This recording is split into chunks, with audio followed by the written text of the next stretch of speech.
Acadiens, bienvenue dans le demi-capsule AutoCAD. Je présente Stéphanie Racine, experte en bon départ. Bien commencer au peaufiner l'utilisation du logiciel AutoCAD, évidemment. C'est vraiment ce que je véhicule au travers des trucs et astuces que je partage, mais aussi au travers de cette passion que j'ai pour le logiciel. Donc, sans plus tarder, je t'invite à aller visiter ma page web au www.stephanie-cadessin.com. On y trouve vraiment les outils gratuits que l'on peut aller télécharger simplement à l'aide d'une inscription. On trouve aussi un défi 5 jours qui te permet une journée à la fois d'évaluer un peu ou de voir si tu as évolué avec le logiciel AutoCAD, voir où tu en es rendu dans ton utilisation. Donc, ensuite, je mets à disposition également toutes les formations que j'ai. Donc, on peut accéder à mon école en ligne. Donc, les formations qui soient gratuites ou qui soient payantes. Ça va te permettre également de mettre en place une production plus facile, plus rapide et plus efficace. Donc voilà, donc traite de blavardage, comme on dit. Aujourd'hui, de quoi on va parler? On va vraiment parler de la nouvelle présentation de la commande purge. Pour ceux qui ne connaissent pas cette commande-là, c'est vraiment une commande que vous devriez utiliser à chaque fermeture de dessin, idéalement. Donc, selon les modifications que vous avez faites au dessin ou selon si ça fait longtemps qu'il travaille. Moi, je sais qu'à chaque fin de contrat, j'efface tout ce qui est superflu, j'efface toutes les copies que j'ai faites à gauche à droite, je fais un purge, je fais un audit, tout ça pour alléger un peu le DWG. Donc, au fil de notre production, on met toujours beaucoup d'informations, on copie des affaires à gauche à droite, on intègre des choses dans nos dossiers, ce qui fait que ça alourdit, puis il y a des choses qui se perdent à un moment donné qui ne sont plus utilisées. Donc, le purge va vous permettre de faire ce ménage-là.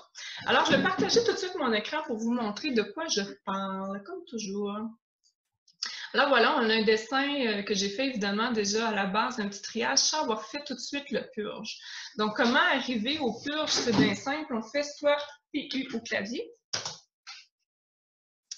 ou on vient ici sur le A, donc si je le ferme, on vient ici sur le A, dans les Drawing Utilities, puis on l'a juste ici. Ça arrive exactement à la même boîte. Avant, il n'était pas tout à fait configuré comme ça. Je pense que ça fait depuis 2020 que la configuration est arrivée sous cette forme. Moi, je le trouve vraiment intéressant, sincèrement. Je vais vous montrer un petit peu à quoi il sert. Donc, on a vraiment deux boutons ici. Le premier, c'est vraiment les items qui sont purgeables, donc que l'on peut retirer.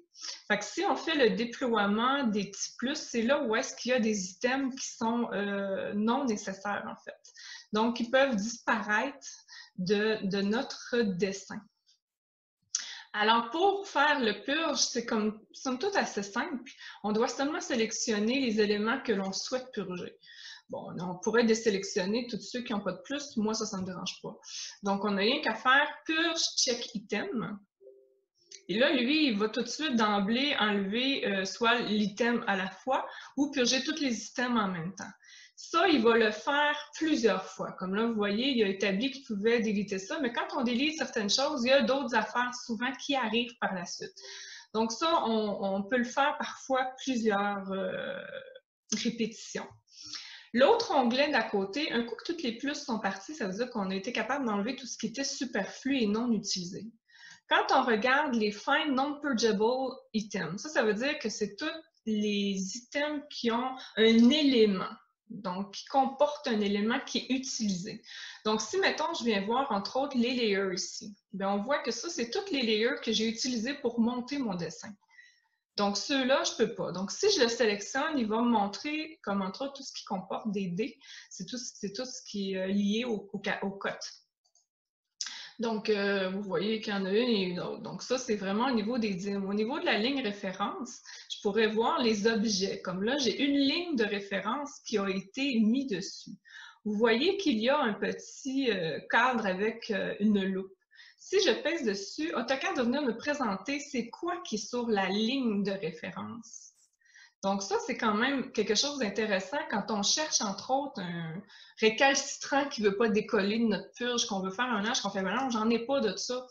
Mais parfois, il est caché dans un bloc ou ailleurs, puis ça nous permet de trouver ce qu'il en est. Donc, je retourne dans mon purge.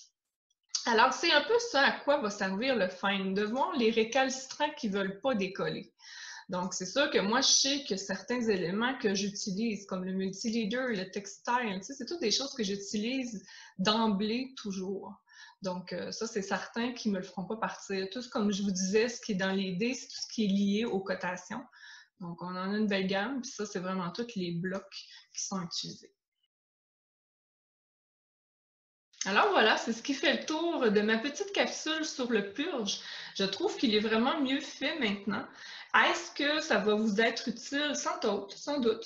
Je pense que pour ceux qui font du ménage dans le DWG, je vous dis bravo, félicitations. C'est la bonne étape et méthode pour fonctionner avec des DWG qui vont moins planter, comme on dit. Sinon, pour les autres, j'espère que ça va être quelque chose que vous allez pouvoir intégrer dans votre méthode de travail pour faire le ménage dans vos DWG. Alors sur ça, je vous dis à une prochaine capsule!